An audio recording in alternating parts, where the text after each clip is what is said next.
Bonjour à tous, j'espère que vous allez excellemment bien. Aujourd'hui on se retrouve pour parler cyclisme, pour faire le débrief de la troisième étape du Tour de France 2025. On va revenir un petit peu sur tout ce qui s'est passé, les coureurs au top, le bilan des Bleus, les bonnets d'âne. On fera pas véritablement de résumé, mais on se questionnera sur les différentes chutes et sur la responsabilité de chacun dans ces chutes-là. Et puis on fera un point sur le Tour d'Italie féminin en fin de vidéo, c'est-à-dire après le classement du Tour de France homme, on basculera sur le Tour d'Italie féminin parce que j'ai essayé de réfléchir de 50 manières différentes sur comment articuler ma journée pour pouvoir faire une vidéo spéciale sur le Tour d'Italie féminin. J'ai pas trouvé la solution à part de faire une partie Tour d'Italie féminin pendant ces vidéos Tour de France.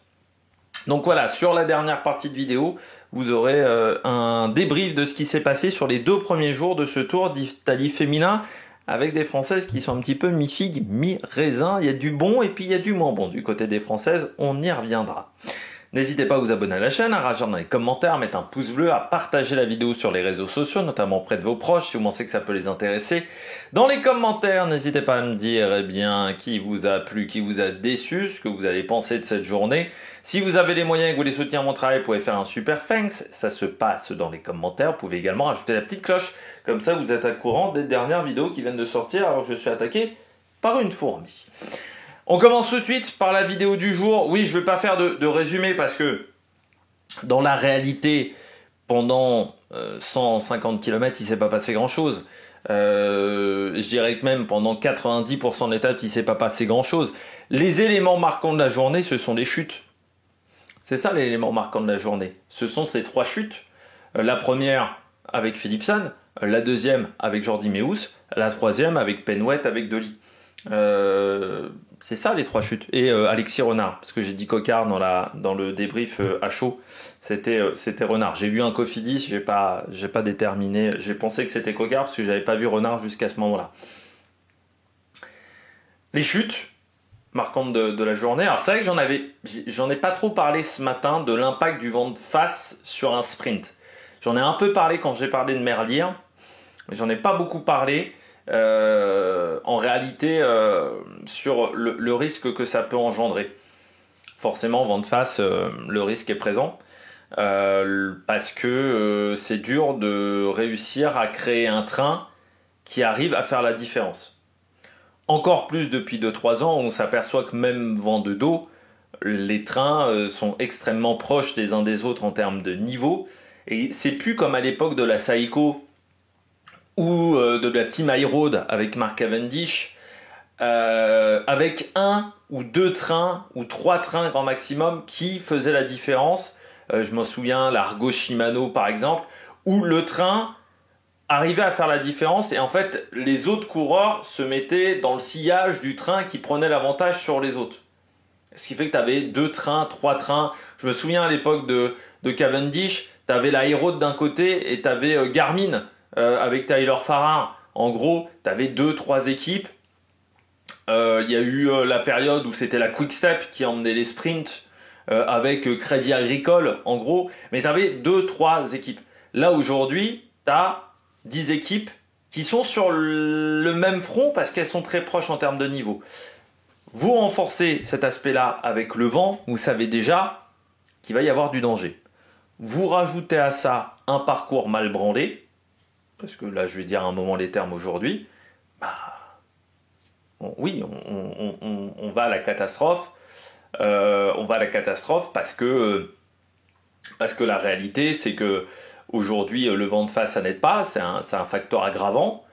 Une étape où vous n'avez pas de carotte pour des échappées, où il n'y a rien à se mettre sous la dent, deuxième facteur aggravant, ça c'est clair et net. Et puis le Tour de France et l'impact du Tour de France, c'est un troisième impact aggravant avec les oreillettes et la tension qu'on met dans les oreillettes envers les coureurs. Et on arrive à la catastrophe qu'on a eue aujourd'hui. Encore une fois, ça donne pas une bonne image du cycliste parce qu'aujourd'hui, moi je me pense toujours aux parents.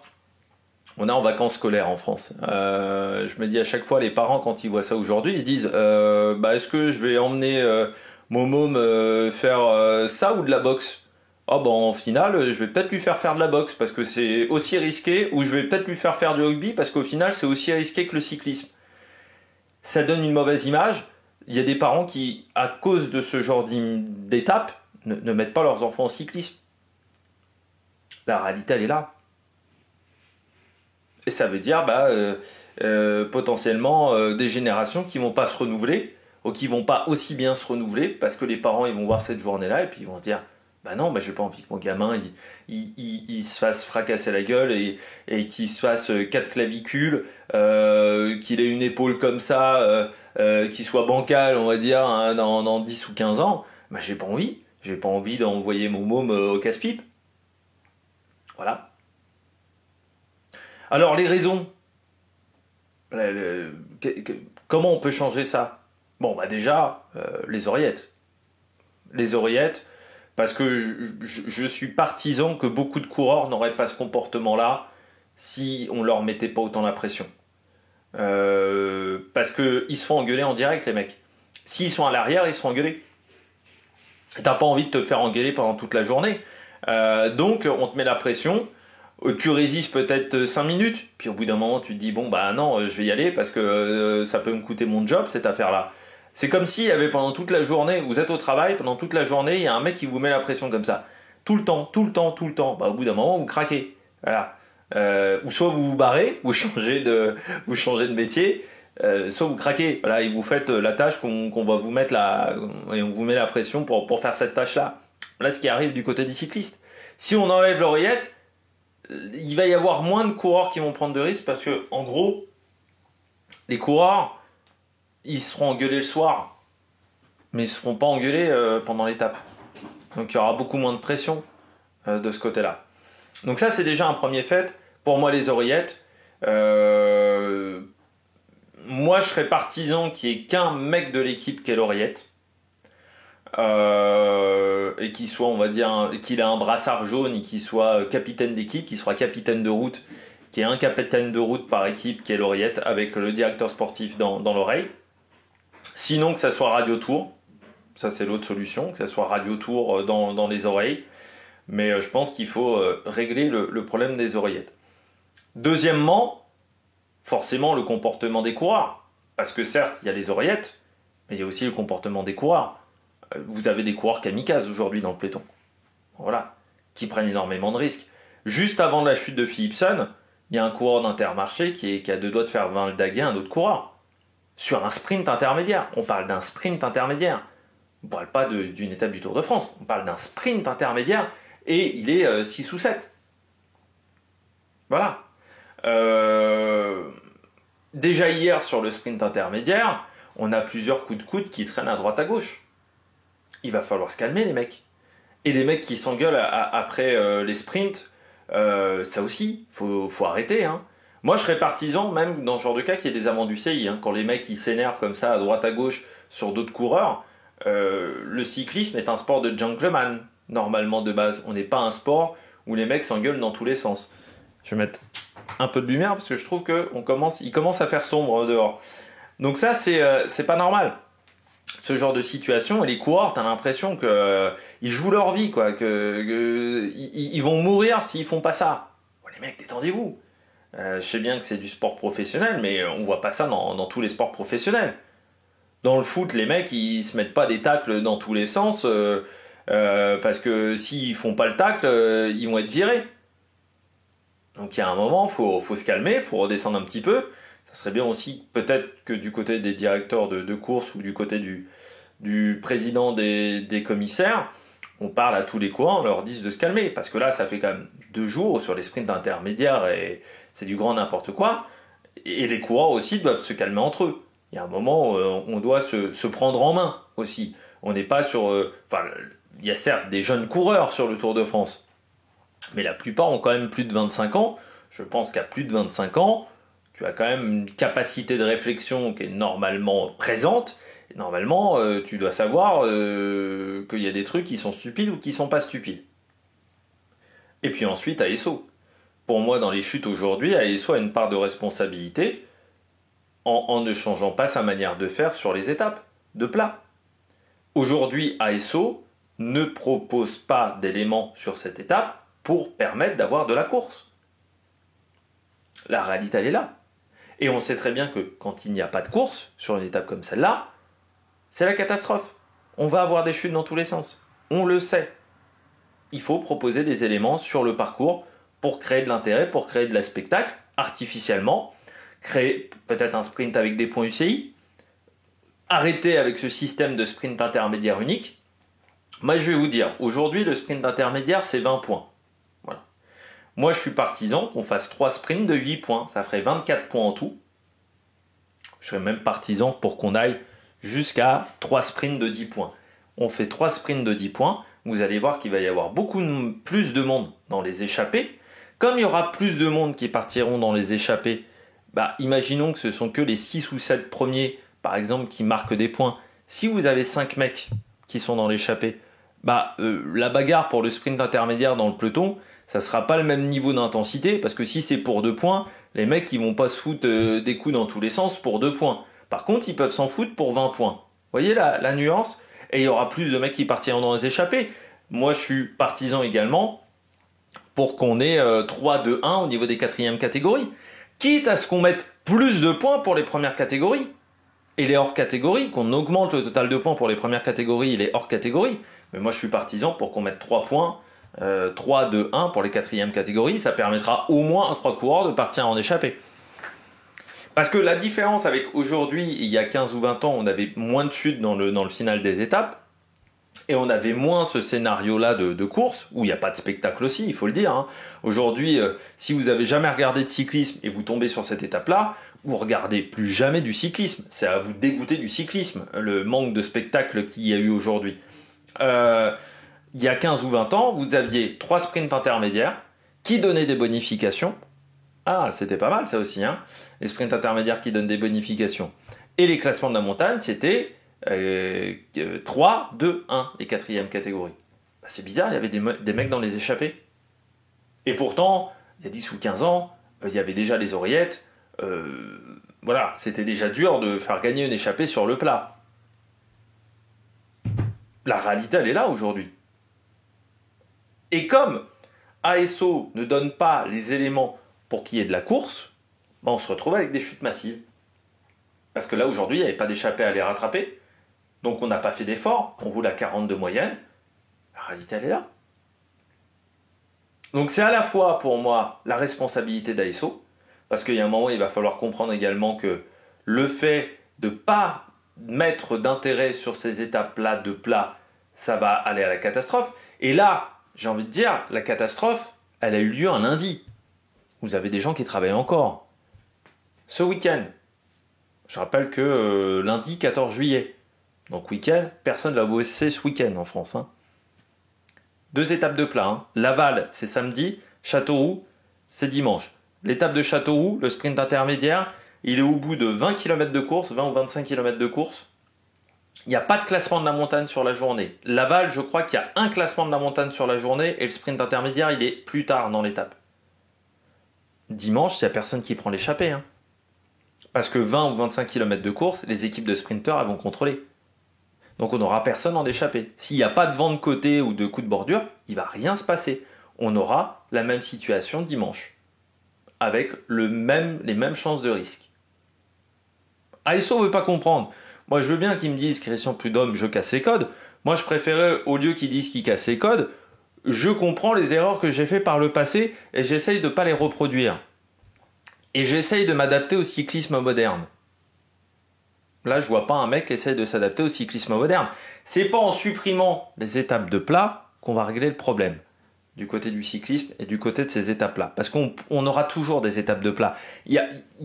En France, il y a certes des bosses dans certains endroits de France, mais à part si tu évites tous les coins, par exemple les Landes où il n'y a pas une côte, si tu évites toutes ces régions-là de France, juste parce que t'es pas foutu de faire des étapes sur le plat où il y a un petit peu d'intérêt, je trouve ça un petit peu stupide de la part d'ASO. Forcément, les coureurs, parce qu'il y a un moment, il y a des kamikazes, et il va falloir que ces mecs-là se détendent. Alors, est-ce que c'est eux qui se prennent en moins, ou est-ce qu'il va falloir augmenter les sanctions pour ces coureurs-là, là aussi. Et puis après, les équipes. les oreillettes, ça crée des chutes. Il va falloir que les directeurs d'équipe se le mettent en tête. Voilà. Que les oreillettes, je pense, font plus de chutes qu'elles n'apportent de positif dans le cyclisme. Et je pense en plus que le jour où tu interdis les oreillettes, où tu changes la manière de mettre en place les oreillettes, le fait d'avoir des budgets à 60 millions d'euros sera moins intéressant parce qu'il faudra des coureurs intelligents et tu auras plus de coureurs qui se rateront. Donc le fait d'avoir... Les petits poussés vont être favorisés par ça. Donc ça pourrait être intéressant. Et il y aura moins d'intérêt à être le plus fort en termes de puissance physique, parce qu'il faudra être également intelligent à attaquer au bon moment. Là aujourd'hui, en réalité, si je schématise, il y a des journées où c'est le plus fort qui gagne. Parce qu'à l'oreillette, on ne va pas te dire de conneries. Et moi, je suis pour également qu'on bride les compteurs des vélos. Qu'on n'ait plus les capteurs de puissance, à part pour les données d'après-course, mais qu'on ne les ait pas en direct, et qu'on ait seulement le rythme cardiaque, la vitesse sur les compteurs, et puis rythme cardiaque, vitesse, cadence de pédalage, voilà, pas plus. Et cadence de pédalage, encore, à voir. Mais qu'on ait que ces trois données-là, et pourquoi pas le GPS. Voilà, qu'on ait 4 informations, pas plus. Et qu'on bride les compteurs. Mais bon, peut-être qu'un jour, l'UCI m'écoutera, je ne suis pas convaincu. On passe à un dernier élément qui m'a énervé aujourd'hui, puis après, on aura la note de l'étape. Dernier élément qui m'a énervé aujourd'hui, Anthony Forestier. Moi, je trouve qu'il a un talent, Anthony Forestier. Non, il y a un talent quand même. Parce que réussir à être toujours en poste 5 ans après son arrivée en étant autant incompétent, chapeau monsieur. Non, parce que il y a plus d'un mec qui a réussi à se faire virer. Tellement, là, son incompétence est visible. Hein, Alors, j'en avais pas parlé jusque-là. Je m'étais retenu, j'étais resté calme. Mais là, aujourd'hui, c'était trop flagrant quand même. Notamment la chute sur un changement de caméra à l'arrivée, la chute de Jordi Meeus qu'on n'a pas vu. Voilà, il y a plein de choses qui n'ont pas été en termes de réalisation.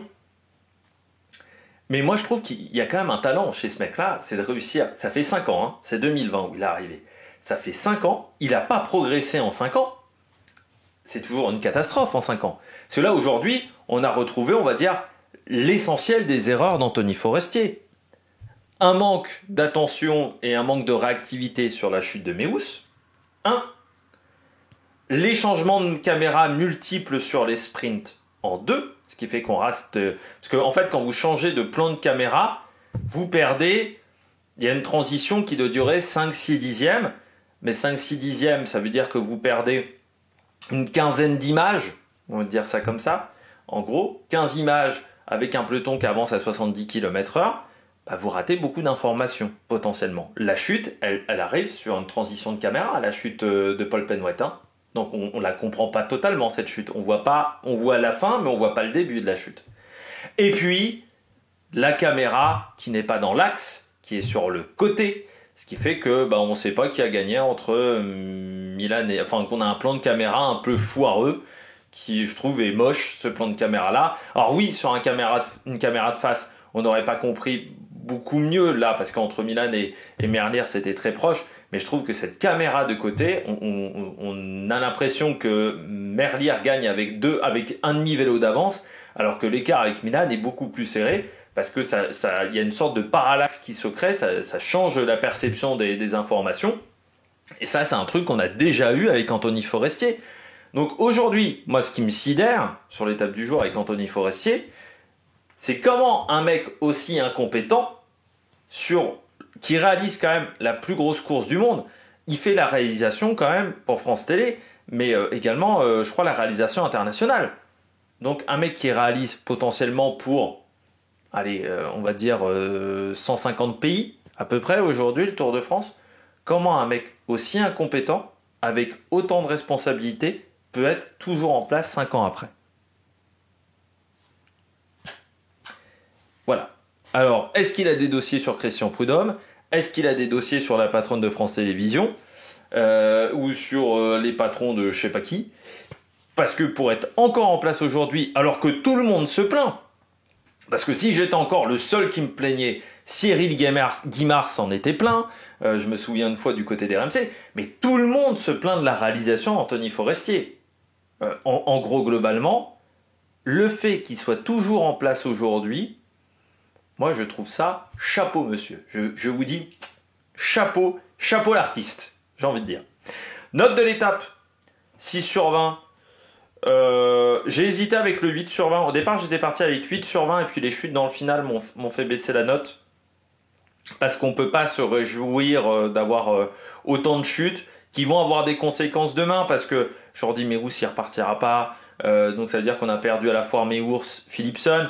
Il semblerait que Geraint Thomas soit tombé. Quelles vont être les conséquences pour Remco Evenepoel? Il y a d'autres quick-steps qui sont tombés. Il y a quand même beaucoup d'interrogations. Et on ne peut pas se réjouir d'une journée comme celle-là. Pourquoi je mets pas moins que 6? Parce que certains pourraient dire moi je mets 3 parce qu'on n'a eu aucun spectacle aujourd'hui. Mais en même temps, ce matin, on s'y attendait un petit peu de ne pas avoir de spectacle sur cette étape.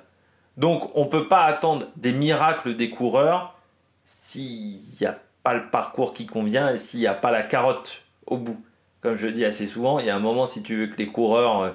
il y a un moment, il faut qu'il y ait... si tu veux pêcher des poissons, il faut mettre un hameçon. S'il n'y a pas d'hameçon, tu n'es pas prêt de pêcher des poissons. Là, aujourd'hui, on veut pêcher un énorme brochet avec une épuisette. Bah, tu vas pouvoir attendre longtemps, hein, mais ton brochet, il va jamais être attiré par l'épuisette. Hein. Bah, c'est un peu ce qu'essaye de faire ASO, c'est de faire croire que les coureurs vont faire du spectacle avec rien. Voilà, et à un moment, il n'y a pas de miracle. Hein, donc, on a eu aujourd'hui aucun miracle, mais on s'y attendait un petit peu ce matin. On regarde tout de suite le bilan des Bleus. On va faire un bilan global des Bleus sur cette vidéo aujourd'hui, parce qu'il n'y a pas de grande satisfaction aujourd'hui. Un premier coureur de l'étape du côté des équipes françaises ou des Français, c'est Amaury Capiot, le Belge de la Arkea qui est 10e. Ça apporte quand même des points à sa formation. Et sinon, c'est Bastien Tronchon qui finit 13e. Oui, on peut pas se... Il n'y a pas beaucoup de satisfaction aujourd'hui. Souvent, quand on a vu un Français, il était à terre sur cette étape. Alors, s'il y a une satisfaction aujourd'hui, c'est que j'ai l'impression qu'à la fois Guillaume Martin, qu'à la fois Vauquelin n'ont pas eu de problème sur cette étape. De ce que j'ai vu, voilà, pour ces deux coureurs-là, Steph Kras, il a fini combienième, Steph Kras? Ça peut nous donner une indication. Du côté du coureur de la Total Energy, Steph Kras finit 87e, donc je pense qu'il n'y a pas eu de gros problèmes pour Steph Kras également et Jordan Jegat, par exemple, du côté de la Total Energy. Mais bon, Arnaud Démare a été transparent. Arnaud Démare, je pense qu'il s'est fait avoir. Je pense qu'il s'est fait avoir par la chute Meehours. Parce qu'à ce moment-là, il est assez loin. Arkea essaye de remonter Démare sur le côté gauche de la route, juste avant la chute de Meehours. Et donc, je pense qu'il était à l'arrière à ce moment-là. Penwet, il est tombé dans le final. Les Groupama ont essayé. Je trouve que du côté des Groupama, c'est de mieux en mieux en termes d'organisation. Mais bon, il tombe. Et puis là aussi, il va falloir voir les conséquences, parce que la chute a été violente du côté du coureur breton. Enfin, du coureur français, parce que je sais plus, il est breton, Penwet, parce que des fois le nom est breton et puis en réalité il est né en Normandie ou un truc comme ça, donc des fois je me méfie. Mais voilà, Paul Penwet qui est tombé, qui est reparti, hein, il a passé la ligne 176e. Voilà, Paul Penwet. Oui, parce qu'il est né à Clamart, hein, donc Clamart, on est loin de la Bretagne quand même du côté de Clamart.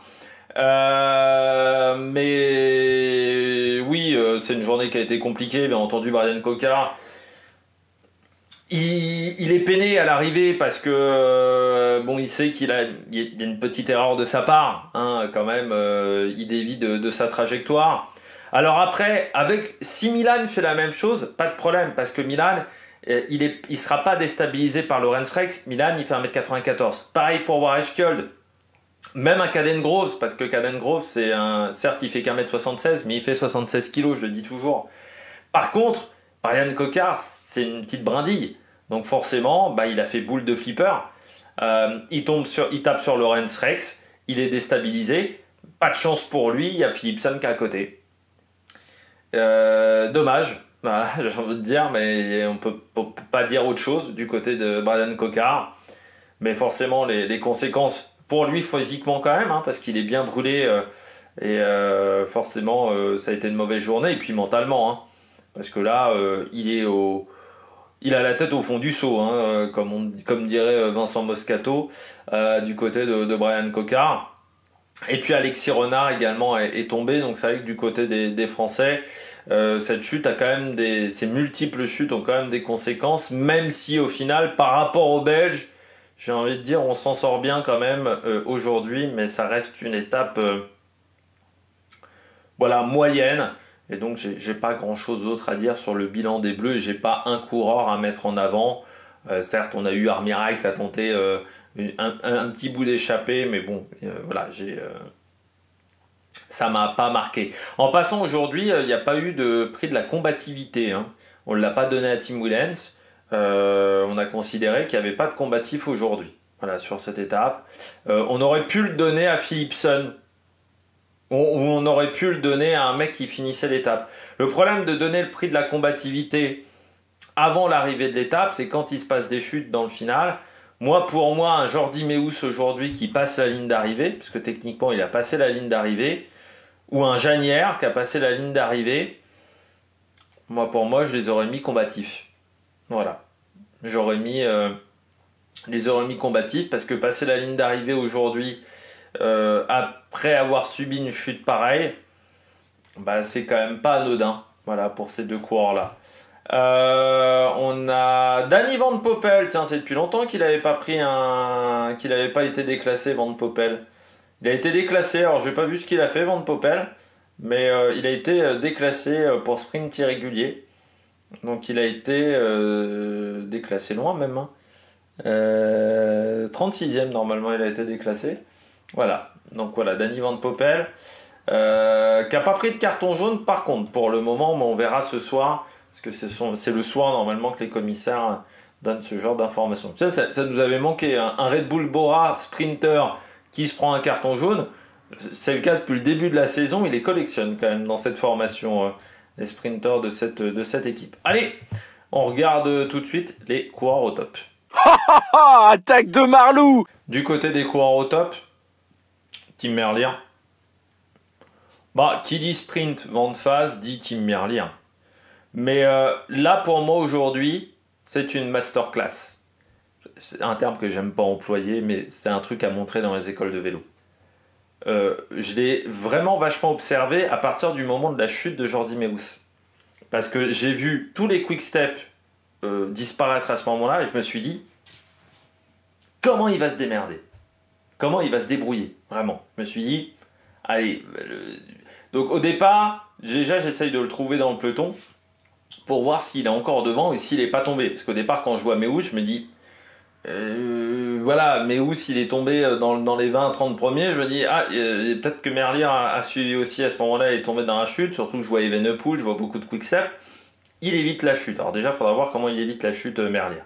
Mais ensuite, moi, ce qui m'a émerveillé dans les 3 derniers kilomètres, c'est son calme. Bon, on sait que c'est un mec qui est très calme, Merlier, mais là, aujourd'hui... il y avait quand même beaucoup de tension dans le peloton, c'est son calme, et sa manière de gérer le fait qu'il était tout seul, qu'il était en sous-nombre. Et vous remarquerez quand même qu'il a utilisé tous les trains des adversaires. Il est passé d'un train à l'autre avec une grande lucidité pour voir là où c'était le mieux. Il a très très bien jaugé son affaire, Merlier. Là, je trouve qu'il a été d'une grande lucidité, d'un très grand calme à ce moment-là, Tim Merlier. Et moi, ce qui m'a impressionné, c'est qu'à des moments, il y a Jalabert qui dit « Oh, il est en train de manger du vent ». Il mangeait pas du vent à ce moment-là, Tim Merlier. Certes, il était en tête de peloton, il essayait juste de se désenfermé, on va dire, de la boule du peloton. Et quand il était à l'avant du peloton, vous remarquez, il roulait pas, il pédalait pas à ce moment-là. Il était en roue libre parce qu'il attendait que d'autres mecs lui repassent devant pour resuivre un train. C'était ça son objectif, utiliser les trains des adversaires.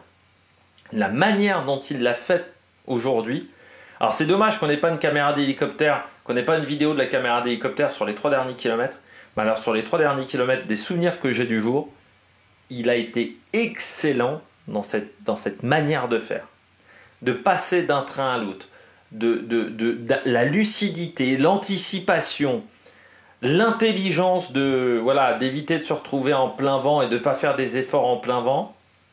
Il a été extrêmement fort, Merlier. Forcément, il fait un bon sprint, on le sait, le vent de face, il est fort. On a eu enfin le duel avec Milan qu'on attendait sur ce Tour de France, qu'on avait eu déjà sur le Giro. Vent de face, on sait qu'il a un petit truc en plus par rapport à Milan. Mais quand tu vois l'énergie qu'il a dépensée quand même tout seul, tu te dis qu'il devait être quand même vraiment une marge au-dessus de Milan sur ce sprint parce qu'il consomme beaucoup d'énergie. En plus, il est à l'extérieur. J'ai l'impression qu'il y a une petite courbe sur la ligne d'arrivée qui était plutôt favorable à Milan qu'à Merlier, me semble-t-il. Après, c'est peut-être l'angle de caméra qui fait que j'ai l'impression qu'il y a une courbe, puisque l'angle de caméra était foireux sur cette ligne d'arrivée. Mais vraiment, du côté de Merlier, la manière dont il est passé d'un train à un autre train sans faire chuter personne non plus, chapeau monsieur, chapeau. Il a été d'une clairvoyance aujourd'hui, d'une intelligence. Moi, il m'a impressionné. Pourtant, Merlier, ça fait depuis quelques années qu'on le connaît. Mais là, sa manière de faire aujourd'hui, je dirais que c'est l'un de ses plus beaux sprints, avec peut-être sa 3e victoire à Nocquereux, où ce jour-là, il est quand même surpuissant. Et il y a 2 ans à Abu Dhabi, où il fait un sprint vent de face monstrueux à Abu Dhabi. Mais quoi qu'Abu Dhabi, cette année, c'était costaud aussi sur l'UAE Tour. Mais l'an dernier, me semble-t-il, il avait été très fort aussi ce jour-là. Et pour moi, je mettrais derrière Nocquereux et devant Abu Dhabi. Derrière Nocquereux, parce que Nocquereux, il y a là à la fois la performance physique et l'intelligence d'un sprint atypique avec les pavés, mais je le mettrais en 2. Dans tous les sprints de ce que je me souviens de Merlier, parce que là, c'est avec la tête qu'il a gagné. C'est pas les jambes, c'est les têtes qui lui permettent de gagner. Les jambes, si aujourd'hui il réfléchit pas, il gagne pas. Mais la tête, elle a vraiment tourné à plein régime aujourd'hui. Je pense que ce soir, il a peut-être un petit mal de crâne même, Tim Merlier. Bauhaus, notre meilleur ami allemand. Solide, Phil. Alors c'est fort, Bauhaus, parce que je le fais avec le H aspiré, parce qu'il y a un mec une fois, il m'avait dit « Oui, tu dis Bauhaus alors qu'il y a un H aspiré. » Vous savez, il m'a mis 50 fois le message sur YouTube, un lien YouTube à la con avec la prononciation à l'allemande. Savoir qu'à la française, le H aspiré, on l'utilise quand même assez peu, vu qu'on dit rarement haricot comme ça. Donc je prononce mieux déjà que la plupart des commentateurs, parce que Bauhaus, on l'entend quand même très régulièrement. Bauhaus, c'est fort parce qu'il n'aime pas les sprints musclés, et pourtant c'est là où souvent il obtient ses meilleurs résultats. Je me souviens l'an dernier en Italie, notamment, c'est l'étape d'Andorra, l'an dernier, où il arrive à être très costaud, à se faufiler dans la descente. Là, pareil. Et pourtant, il n'aime pas ça, les sprints musclés, on va dire, les sprints sous tension. Il n'aime pas, mais il est fort dans ce domaine-là. Je pense parce qu'il a une faculté à se faufiler. Il n'a jamais quasiment de train. Depuis qu'il est chez Bahreïn, il a quasiment jamais eu de train, à part quand Cavendish était son poisson pilote. Ça n'a pas duré très longtemps. Du côté du Tour d'Arabie Saoudite en 2020, avant la Covid. Mais en gros, il n'a jamais eu de train. Il se démerde très souvent seul. Voilà. Ou parfois, il a un petit poisson pilote. mais il a quasiment jamais personne pour l'aider. Et je pense que dans ce genre de situation, quand c'est la guerre, lui, il sait faire. Lui, il a l'habitude parce qu'en temps normal, c'est la guerre. Lui, quand il n'a pas de train, c'est son habitude. Donc quand les autres, ils ont un train qui est un peu décimé parce qu'il y a eu des chutes à droite à gauche, bah lui, en gardant le même niveau, ça lui permet de remonter dans la hiérarchie et de réussir à avoir un bon résultat. Donc non, chapeau. Troisième, Picknick. Alors, pour moi, Bittner n'a pas été exceptionnel. J'ai même du mal à comprendre pourquoi on a fait sprinter Bittner et pas Andresen. Parce que pour moi, celui qui a le plus de chances d'aller choper un bon résultat au niveau du maillot vert, et donc d'être dans les 3 premiers du classement du maillot vert, et donc de marquer des points au classement UCI, ce qui ferait du bien pour la Picknick Post-Tenel, c'est Andresen. Donc moi j'aurais plutôt fait l'inverse, Bittner qui emmène Andresen. Andresen qui fait quand même 12e ou 13e aujourd'hui en faisant poisson pilote. Mais je trouve que la Picknick aujourd'hui a tout compris de ce qu'il fallait faire dans un sprint vent de face. Sortir au dernier moment. Avant le kilomètre et demi, faut pas être devant. Et là, par exemple, Lidl Trek, ils sont un peu trop tôt devant. Picknick, ils font le job à la perfection. Ils sortent au bon moment, aux alentours des 800 mètres. Pas trop tôt, ni trop tard. Certaines formations sont sorties trop tard aujourd'hui, n'étaient pas dans le bon timing. C'est très compliqué vent de face. Parce que tu peux pas tenir le manche pendant 5 km à l'avant de la course, parce que tu vas te cramer.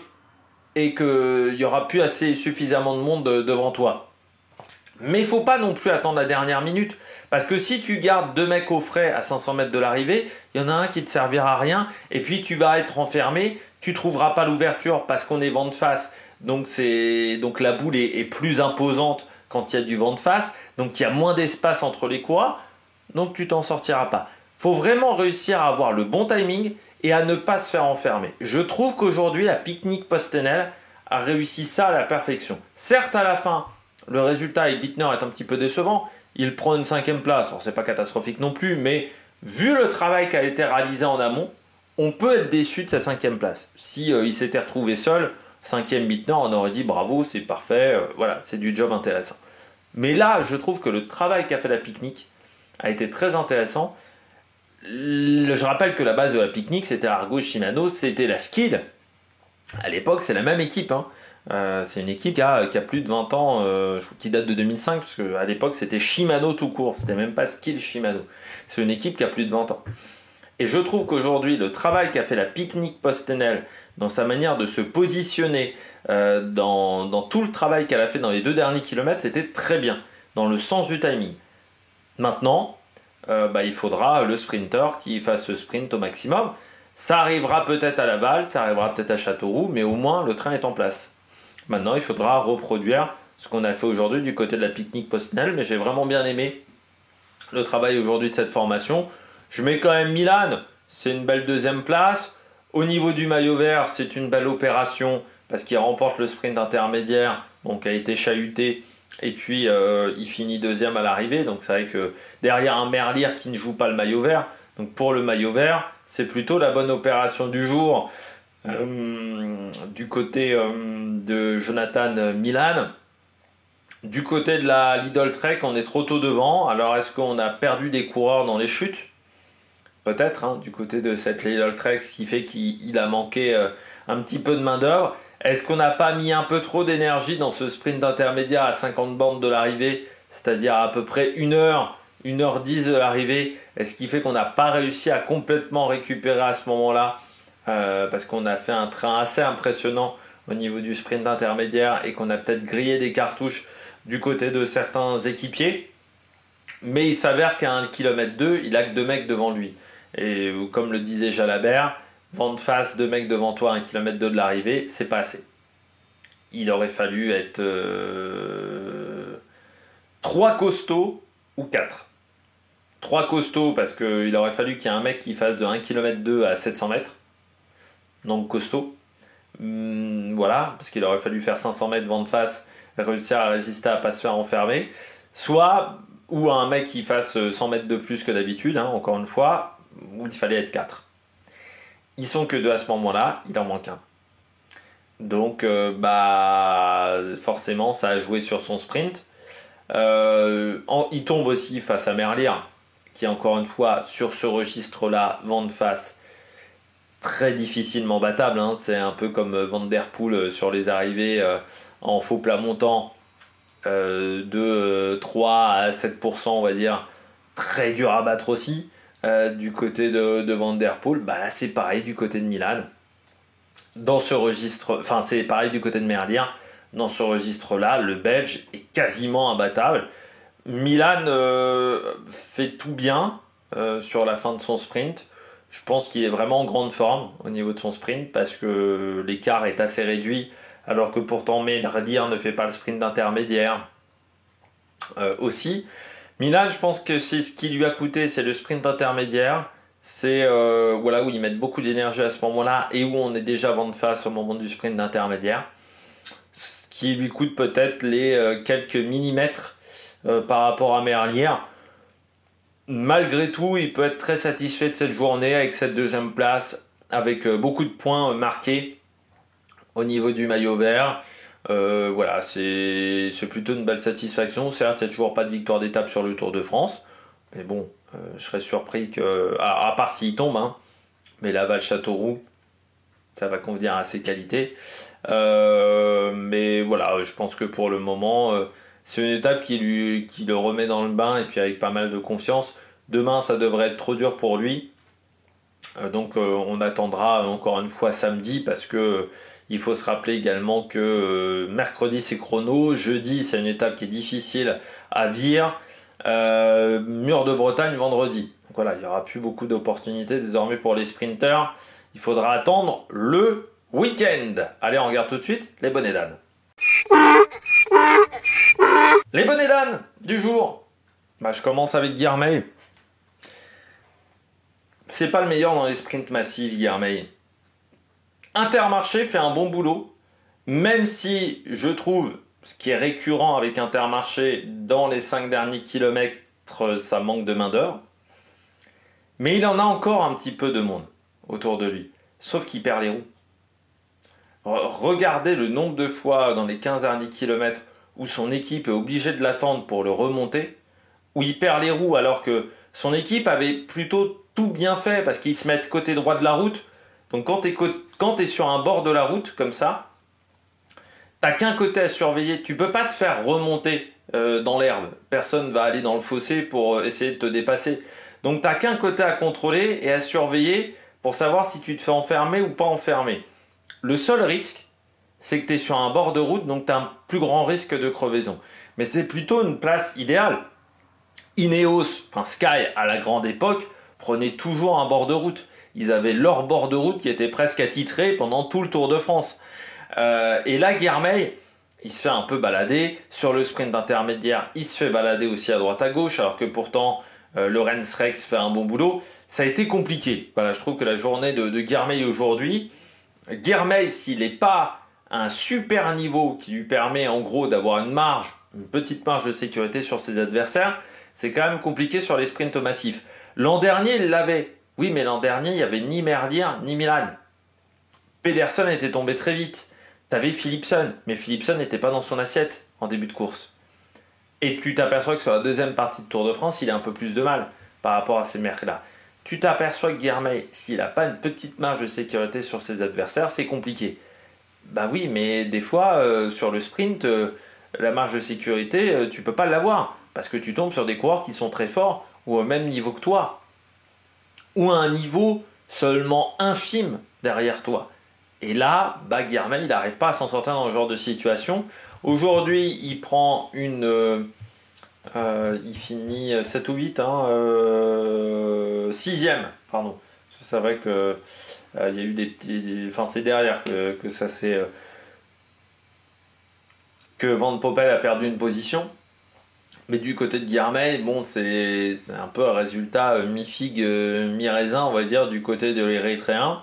Je pense qu'il y avait mieux à faire, mais il fallait qu'il ait plus confiance en lui. Et voilà, du côté du coureur d'Intermarché, on s'est un peu raté, je trouve, en termes de stratégie et en termes surtout de technique. sur le vélo. Deuxième bonnet d'âne, Jayco. Pas dans le timing aujourd'hui. Quand je disais faut pas sortir trop tôt ou trop tard, eux ils sont sortis trop tard de la boîte. Ils sont sortis trop tard. Ils sortent à 600 mètres, 500 mètres. Et en plus ils sont 3 devant leur sprinter. Alors ils ont beau faire le travail, c'est désordonné en plus, c'est brouillon de ce que j'ai vu. Parce qu'il y a aussi le changement de caméra d'Anthony Forestier. Mais c'est brouillon. Et Groenewegen au final décide de pas utiliser son train, sauf qu'il se retrouve vachement loin, vu qu'il avait 3 mecs devant lui. Il se retrouve forcément au-delà de la 10e place pour lancer son sprint. Et après, il n'y a pas de miracle. En gros, c'est mort. Et c'est dommage parce que Groenewegen, il est pas mauvais aussi dans ce type de journée extrêmement calme où il se passe pas grand-chose. Normalement, c'est un coureur qui sait plutôt bien se débrouiller parce que c'est un coureur qui est hargneux, un petit peu Groenewegen. Mais là, le souci, c'est que l'organisation de son équipe n'a pas été suffisamment bonne. C'est dommage parce qu'il y avait de la main-d'œuvre, sauf qu'il faut savoir bien utiliser la main-d'œuvre et il faut que ça soit dans le bon rythme, dans le bon, comme je dis, le timing. Il faut avoir le sens du rythme sur un sprint. Et là, le sens du rythme, on ne l'avait pas. Là, il fallait être en rythme rock'n'roll, limite pogo dans un concert de rock. Et le problème, c'est qu'on était plutôt sur un rythme de musette du côté de la Jayco Alula. C'est sûr que si tu danses de la musette dans un concert de metal hardcore, ça va pas le faire. Là, c'est ce qui s'est un petit peu passé du côté de la Jayco Alula. La musette, alors ça marchait peut-être à l'époque de la Caravane et d'Yvette Horner, mais sur un sprint en 2025, ça marche plus. Faut être beaucoup plus dans le timing, faut être beaucoup plus rock'n'roll, et là, ça manquait de rock'n'roll, de rock'n'roll attitude du côté de Dylan Groenewegen, et surtout du côté de la Jayco, parce que Dylan Groenewegen, c'est l'attaquant qui se retrouve à avoir un ballon avec des rebonds un petit peu dégueulasses. Oui, tu peux pas faire de miracle. Si la passe allait rater, c'est compliqué de bonifier un ballon. Et là, c'est ce qui s'est passé du côté de Dylan Groenewegen. Le centre était complètement raté. L'organisation dans la surface, il était tout seul dans la surface de réparation. Il y a un moment, pas de miracle, la passe elle arrive directement sur le défenseur de l'équipe adverse et lui, il peut pas faire grand chose, même s'il essaye de monter au pressing derrière. Remco Evenepoel, alors déjà j'ai l'impression qu'il avait pas de gants, mais bon, forcément il se regardait les mains, donc il a dû se cramer les paumes de main. C'est quand même pas un grand début de Tour de France de la part de Remco Evenepoel. Il enchaîne les problèmes. Entre le mauvais placement,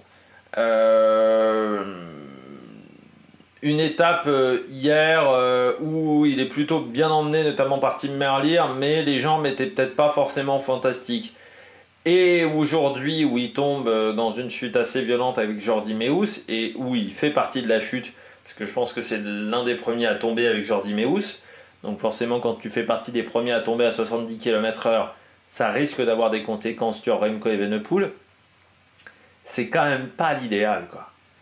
Et normalement, quand t'enchaînes les merdes comme ça sur un début de Tour de France, il y a rarement une spirale positive qui s'enclenche derrière.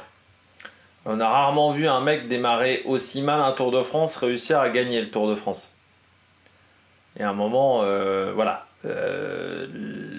la situation elle n'est pas vraiment bonne pour Remco Evenepoel. Alors on va voir s'il va réussir à me contredire du côté du coureur belge, mais c'est vrai qu'un début de course comme ça avec autant de merde, autant de problèmes, on rajoute à ça quand même des rumeurs de plus en plus insistantes qui évoquent un départ de la Quick Step pour l'année prochaine. C'est-à-dire qu'il quitterait l'équipe dès la fin de la saison. Il a encore un contrat, mais il irait peut-être chez Red Bull. On sait que Red Bull serait intéressé, forcément Ineos qui était déjà intéressé il y a quelques temps. Mais en gros, il semblerait qu'il en ait marre, qu'il ne soit pas suffisamment entouré du côté de la Quick Step. Alors on verra, parce que l'an dernier, il y avait déjà des rumeurs et il les avait démenties assez rapidement. Là, pour le moment, il ne les a pas démentis, mais forcément, ça t'enlève aussi un peu ça t'enlève un peu d'énergie, ce genre de rumeurs un peu à droite à gauche. Et puis la situation qui est loin d'être bonne Voilà, tout simplement pour Remco Evenepoel. Donc ouais, ça commence à faire beaucoup, quoi. Ça commence à faire beaucoup et je pense que ce Tour de France commence à l'emmerder sévère. Voilà, donc il aimerait bien que la situation s'inverse. Mais c'est sûr que quand t'enchaînes comme ça les problèmes sur un Tour de France, soit tu finis au mieux avec une victoire d'étape, en troisième semaine en partant en échappée, soit tu finis pas la course. Ça, c'est quand même pas très rassurant pour lui. Et puis, bien entendu, rapidement, Philipsen, Jordi Meeus, du côté des bonnets d'âne. Mais Philipsen, parce que, en gros, c'est pas de sa faute.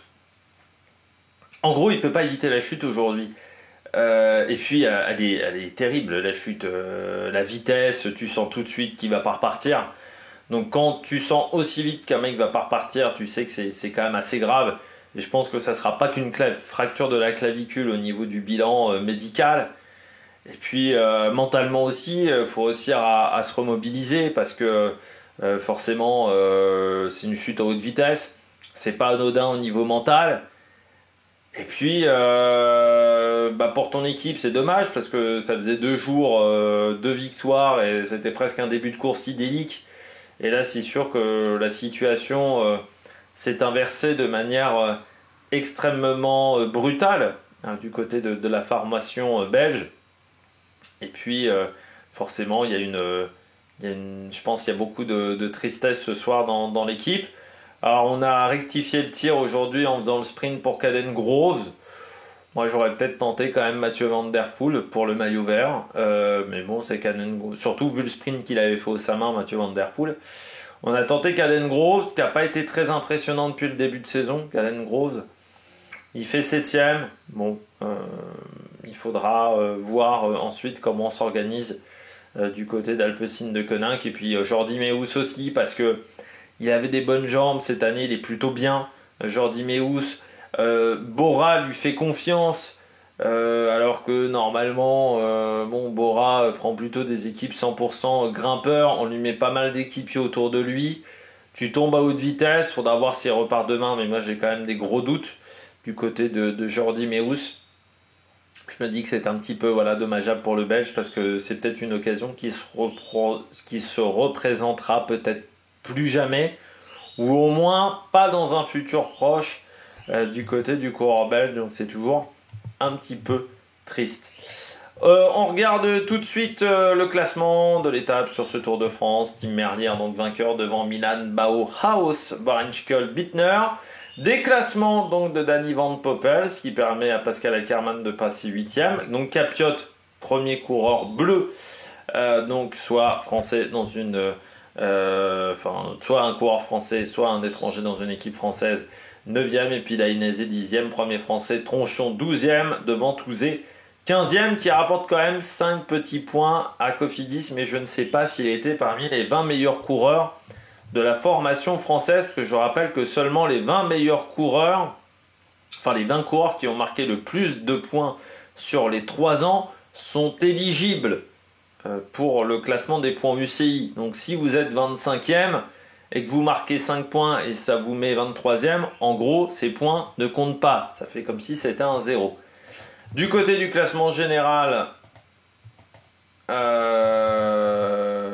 là, il y a une petite erreur d'infographie. Bah non, elle va rester, cette erreur d'infographie.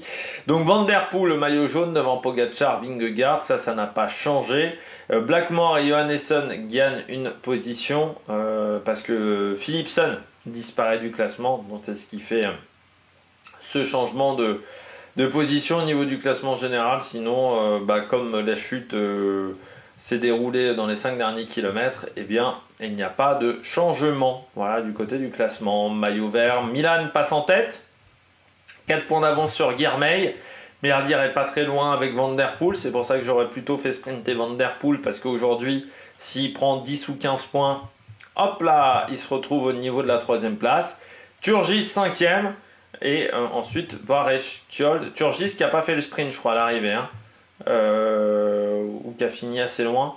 Parce qu'on misait, je pense, plutôt sur Janière. Le classement de la montagne, c'est Tim Willems, qui passe en tête devant Pogacar. On s'est amusé avec la côte de Cassel du côté du Belge. Donc il prend le maillot à pois devant Benjamin Thomas et Vingegaard. Mais c'est pas une bonne nouvelle ça, hein, qu'il y ait un baroudeur qui prenne 0 points, parce que on sait très bien que le classement de la montagne, ensuite, ça va être plutôt à l'avantage de Pogačar et de Vingegaard. Vauquelin en tête du maillot blanc, là aussi pas de grands changements, Blackmore et Only devant Skelmose et Evenepoel, mais c'est à la place qui perdent des positions, sinon ils sont toujours à 39 secondes de retard. Et puis au niveau du classement par équipe, toujours la Groupama devant, la Visma, Alpecin, UAE Arkea, là aussi pas de changement du côté de ce classement. On passe désormais au Giro féminin, au Giro Donné. Tout de suite, on va commencer déjà par le contre-la-montre d'hier. On était sur un contre-la-montre de 14 km du côté de Bergame. Une journée qui était destinée aux purs spécialistes, avec un parcours qui était quand même sur certaines portions un peu techniques, notamment dans l'entrée dans la ville de la vieille ville de Bergame, vers 3 km de l'arrivée. Il y avait quelques sections assez techniques. Il faisait chaud hier, 30 degrés, avec un temps assez orageux du côté de la ville. Et puis, comme le Tour d'Italie féminin se déroule en amont du Tour de France masculin, eh bien, les étapes arrivent à 14h30, donc on est en plein pic de chaleur, quasiment au moment des parties les plus importantes de la course. Eh bien, à ce petit jeu-là, on a eu une démonstration de Marlène Reusser, la concurrente de la Movistar, qui a mis quasiment 1 seconde au kilomètre à tout le monde, minimum. Et il y a quand même des filles, je pense à Schweinberger, quand même pas n'importe qui, Schweinberger qui se prend 2 secondes au kilomètre. Donc c'est quand même... et Juliette Labousse, voilà, c'est 3 secondes, un peu plus de 3 secondes au kilomètre. Donc c'est assez impressionnant ce qu'a fait Marlène Reusser. Vraiment, moi je mise sur elle pour le Tour d'Italie. Je mise sur elle parce que pour moi elle a 49 de moyenne. C'est un super tempo pour une fille sur un contre-la-montre. Elle a vraiment fait un parcours sans faute du côté de la Suissesse. Et pourtant, Kopecky, Longo Borghini est vraiment en pleine condition physique. Mais pour moi, Marlène Reusser cette année est au-dessus. Il n'y a que peut-être Demi Vollering et encore. On a vu sur le Tour de Suisse, c'est elle qui était devant. Moi, elle m'a impressionné sur le Tour de Suisse, Reusser. Donc voilà, moi je pense qu'elle est vraiment qu'elle a les jambes et que si tout se passe bien, elle peut gagner ce Tour d'Italie. Donc devant Kopecky, la championne du monde en ligne, mais pas du chrono. Longo Borghini quand même vraiment bien. Devant Van der Breggen, devant Anna Anderson par exemple sur ce chrono, ce qui est plutôt bien pour la concurrente de UAE Team ADQ. Donc Anna Van der Breggen devant Lieke Noyen. Un peu une surprise, la jeune néerlandaise de la Visma. Alors la Visma chez les jeunes, dans les années à venir ils vont dominer. Parce que donc Noyen qui a 23, Brunel, il y a aussi la jeune Slovaque qui fait du VTT. J'ai oublié son nom du côté de la Visma, ça va me revenir. Team Visma, la Visma. J'ai perdu l'équipe. Comment ils ont classé les formations? Hop là, la Visma, c'était pas dans l'alphabétique. Schladonova, voilà, qui est également d'un gros niveau. Ils ont également du monde chez les filles. C'est vrai que si on regarde leur formation, par âge, Schladonova, Imogen Wolf, Marion Bunel, waouh, plus donc Noyen, il y a aussi Van Empel, c'est Gertz également, c'est pas mal. Enfin, ils ont une génération là en dessous de 23 ans, c'est extrêmement solide et ça risque de dominer le cyclisme mondial dans les années à venir. Derrière, donc, on a Anna Anderson devant Schweinberger, Alessia Vigilia qui finit première à FDJ Suez, on y reviendra, et puis Van den Roy et Georgia Baker. Parmi les autres leaders, déception pour Niedermayer, l'Allemande qui est meilleure que ça normalement sur le contre-la-montre, qui a démarré très fort Niedermayer. Au premier intermédiaire, elle était dans les premières, dans les 3-4 premières, et puis elle s'est complètement écroulée sur la fin. elle n'a pas réussi à réaccélérer. Ça a été compliqué. Sarah Van Damme, la révélation chez les filles cette année du côté du Canada, 15e, devant Juliette Labousse. Très loin Juliette Labousse, 51 secondes. C'est vraiment pour moi une contre-performance de la part de la Française. On sait qu'elle est capable de faire mieux. Je rappelle qu'elle a fini 4e des championnats du monde du chrono. Donc elle est capable d'être beaucoup plus proche de Marlène Reusser. Donc elle n'a pas réussi à faire un gros chrono.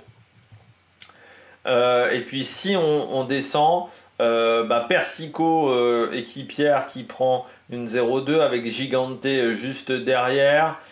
Castelline également qui est parti très fort mais qui a emmené un énorme braquet et qui n'a pas réussi à le tenir dans les portions un petit peu plus vallonnées, qui finit 37e, donc surtout avec déjà une 10 de retard. Zigart qui s'en sort plutôt pas trop mal sur un parcours technique, on sait que c'est pas sa spécialité, 43e, donc les jambes sont bonnes. Et puis Marta Cavalli, une 17, Lippert là aussi dans les mêmes eaux. Kim Katzo, une 20 de perdu, comme Sarah Roy, une 24 également. Mollman, une 26 de perdu. Ça fait beaucoup, et Evita Music qui aura le rôle d'équipière pour Juliette Labousse en ayant perdu 1 minute 31 d'entrée. On regarde l'étape du jour. Surprenant cette étape, surprenant dans son scénario du côté d'Aprica. On s'attendait à ce que ça soit une leader du classement général qui décide pourquoi pas de faire les écarts. Mais c'est vrai que cette montée d'Aprica, qui était la seule montée de la journée, sur une étape comme ça très courte, n'est pas forcément la plus dure. Et surtout, elle est dure au départ et ensuite très roulante. Et c'est un peu le problème qui s'est passé, c'est que personne n'a voulu véritablement prendre en main la course, énormément durcir. On a perdu les équipières, mais ce qui fait qu'après on s'est retrouvé entre leaders et il n'y avait pas grand monde qui faisait le tempo. Et surtout, il y a eu 2 filles qui ont anticipé à une trentaine de kilomètres de l'arrivée, Anna Anderson et Dixline Mermont. Je suis même surpris qu'on n'ait pas roulé beaucoup plus sur Anna Anderson, parce qu'elle était quand même bien placée au général. Alors certes, c'est pas la meilleure grimpeuse du peloton, mais c'est quand même une fille qui a un certain niveau au niveau cyclisme féminin, et j'ai été assez surpris de la voir partir aussi facilement. Et Anna Anderson, qui a joué avec Dixline Miermont, parce que Dixline Miermont a tenté d'accélérer en pied de col, d'essayer de faire la différence, mais elle n'a pas réussi par rapport à Anna Anderson, qui a ensuite passé quelques relais, et puis dans les 2-3 derniers kilomètres, elle a décidé de ne plus passer de relais. Ce qui a été osé, parce que l'avance n'était pas si élevée que ça, ce qui fait que Dixline Miermont a fait le tempo. Et puis on a senti assez vite que Dixline Miermont, elle avait compris aussi qu'il y avait les points UCI qui étaient en jeu. C'est également important du côté des filles. Et puis qu'une deuxième place sur le Giro pour elle, qui reste une fille assez jeune, qui vient d'arriver dans une équipe d'un gros standing comme Ceratizit, c'était pas sous-estimé, et on a eu l'impression qu'elle nous a fait un peu une Nils Pollitt et qu'elle s'est contentée de la deuxième place. Belle performance d'Anna Anderson qui fait coup double également avec le maillot rose, car elle a gardé suffisamment d'avance au final pour prendre ce maillot. Elle était vraiment toute surprise, voilà, elle s'y attendait absolument pas à l'arrivée. C'est quand même un bon résultat pour Dixline Miermont. Et puis il faut saluer la formation de Saint-Michel, préférence Home, Aubert 93, parce qu'elle est passée dans cette formation-là pendant 2 ans, si je ne me trompe pas, Dixline Miermont. Et là, les résultats arrivent du côté de la Française, qui avait fait déjà 7e du Tour de Norvège, notamment. Donc vraiment un bon résultat pour elle. Derrière, on retrouve la plupart des leaders du classement général, donc Trinka Colonel, on retrouve également Van der Breggen, qui pourtant est tombé dans la journée un peu amoché au niveau du coude, mais qui a réussi à bien s'en sortir. Van Onroy, Amanda Spratt, Juliette Labousse, qui a eu un début de col compliqué. Juliette Labousse, elle était lâchée à un moment, mais elle a réussi à revenir. Catherine Elroud, qui m'a fait une belle impression sur cette étape. Catherine Elroud avec Ashley Moolman, C'est vrai qu'Acheté Moulman, ça faisait depuis quelques temps qu'on ne l'avait pas vu à ce niveau-là, vraiment des très très bonnes jambes. Et Catherine Alroud qui a été vraiment offensive, qui a tenté notamment de sortir un moment dans une descente. Ça a été très intéressant de la part de la Norvégienne. Gigante, je trouve qu'elle s'est vraiment bien sacrifiée pour Acheté Moulman, mais ça n'a pas suffi.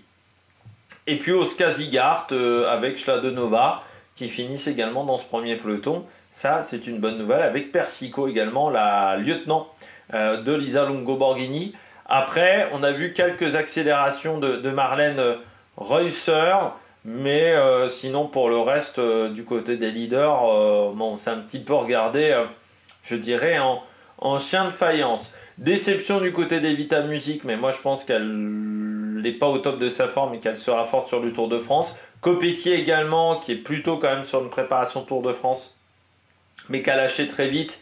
Et puis après derrière, on n'a pas réussi à rectifier le tir. Santesteban également, l'Espagnol de la Laboral Cuccia, qui ont perdu du temps aujourd'hui du côté de cette formation. Et puis du côté de la hiérarchie chez Movistar, Lial Nippert fera le travail désormais pour sa leader. Si je redescends un petit peu dans le classement, on voit Marianne Vos, qui a tenté, mais elle a compris assez vite que c'était trop dur pour elle du côté de cette étape. Et puis la EF qui a passé une mauvaise journée, l'équipe de Cédrine Kerbol qui n'est pas présente sur cette épreuve parce qu'on a eu beaucoup de chutes dans cette formation et notamment Kim Katzo, également Sarah Roy qui ont perdu beaucoup de temps. Donc on jouera désormais les échappées. Et j'ai envie de dire, ça, c'est pas la première fois que chez EF sur le Giro, on est obligé de jouer les échappées parce qu'on a perdu du temps en début de course. Sinon, pas grand chose d'autre à dire. En plus, sur cette étape, on peut voir deux avant aujourd'hui, McCarthy et Maturano. Et pas mal de filles qui sont tombées du côté de cette étape. Et vous voyez, les EF sont plutôt à l'arrière du peloton. Ils font plutôt partie des filles qui ont perdu le plus de temps sur cette étape. On regarde le classement général, Anna Anderson en tête devant Marlène Reusser, 15 secondes d'avance pour elle. On retrouve ensuite Elisa Longo-Borghini, Van der Breggen, avec Trinka Colonel. Et puis Dixline Mermont qui se retrouve 10e désormais du côté du classement général pour la Ceratizit. Et on verra ce qu'elle fera dans la suite de la semaine. Le classement du maillot vert, c'est Anna Anderson qui est en tête devant Dixline Mermont et Marlène Reusser. Au niveau du classement de la montagne, Anna Anderson devant Dixline Mermont. Le maillot blanc, c'est Niedermayer devant Holmgren et Schladonova. Très intéressant, Schladonova, je rappelle, 19 ans, où elle a passé les 20. Toujours, non, 18 même. Je l'avais vieilli même. Et puis du côté du classement par équipe, la Lidl Trek devant. La Canyon SRAM, qui n'a pas très bien joué au niveau collectif, la Canyon SRAM, qui peut avoir des regrets parce qu'il y avait du monde devant. Et puis à Jane Surance et Phoenix de Koninck. On a attendu un peu trop de temps avant de démarrer. L'étape de demain du côté de ce Tour d'Italie, eh bien on ira du côté de Trento pour une étape qui sera réservée aux sprinteuses, avec certes une bosse en début de journée, mais qui sera trop loin de l'arrivée pour véritablement créer des dégâts. Et le Passo del Tonale, et puis ensuite on redescendra pour arriver sur le plat à Trento et une arrivée pour sprinteuse de 122 km. Eh bien, j'espère que vous avez aimé cette vidéo à la fois sur le Tour de France et à la fois sur le Tour d'Italie. Nous, on se retrouve demain, présentation 7h30 du côté de l'étape numéro 4. D'ici là, n'hésitez pas à vous abonner à la chaîne, à réagir dans les commentaires, à mettre un pouce bleu. Allez, ciao ciao sur la Mec Production.